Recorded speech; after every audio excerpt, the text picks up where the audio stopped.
آج صبح 10 بجے پیر ودائی پولیس نے ایک بہت بڑا ریڈ میرے والد مرحوم کے گھر میں چھانگا مانگا میں کیا، جنہیں انتقال کیے ہوئے بھی 30 سال گزر چکے ہیں، اور ساری توڑ پھوڑ کی اور ملازموں کے ساتھ بدسلوکی کی. اور پھر بدنام زمانہ ایس ایچ او ویسٹیج جو ظہور، جس کا نام ہے زاہد ظہور، جس کی کرپشن کی داستانیں اور جس کے پلاٹس اور جس کا کھرا جو ہے 9 مئی کے اس دہشت گردی کے اور اس خوفناک واقعے میں بھی نکلے گا، جس نے اس ملک کو اس بحران سے دوچار کیا، اور جس کی سب سے پہلے میں نے 10 مئی کو مذمت کی.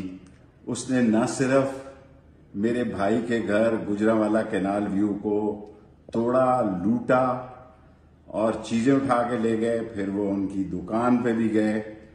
میں نے ایوب خان کا وقت قلعہ دیکھا ہے، میں نے یحییٰ خان کا سب سے پہلے کورٹ مارشل دیکھا ہے، میں نے بے نظیر کی 7 سال اور یحییٰ خان کی 1 سال کورٹ مارشل میں بھی ہمیں وقت پہ احترام اور کھانا ملتا تھا.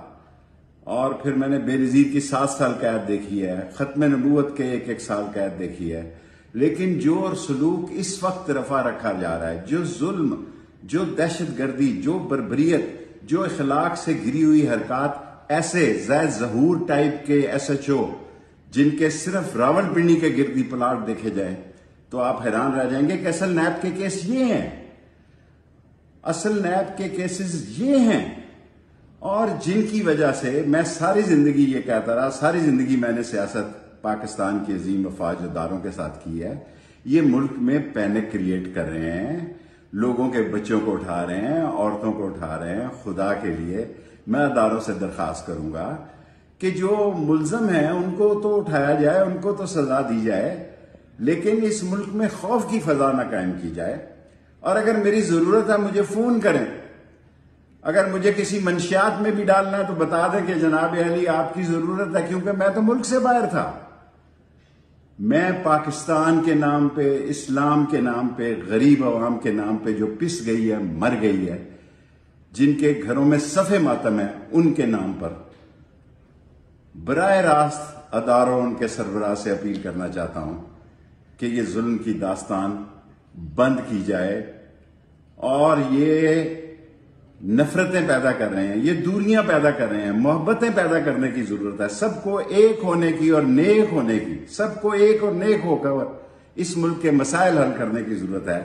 لیکن راول پنڈی اور اسلام آباد میں جو ظلم کی تاریخ لکھی جا رہی ہے، اسے ختم ہونا چاہیے. اور غریب کا بچہ، غریب کی بیٹی، غریب کی بہو، یہ سب لوگ محفوظ ہونے چاہیے. اور میں آپ کو یقین دلاتا ہوں کہ اس ملک میں کالا کالا رسول اللہ کے لیے، پاکستان کے لیے اور اس ملک کے مسائل کے حل کرنے کے لیے ساری قوم ایک ہے. وہ اس ملک میں انتشار اور خلفشار نہیں چاہتی، انتشار اور خلفشار کے مخالف ہے. وہ اس ملک میں ترقی چاہتی ہے اور 2 وقت کی روٹی چاہتی ہے. اس قابل چاہتی ہے کہ بجلی کا بل دے سکے، بچوں کی فیس دے سکے، گھر کا کرایہ دے سکے.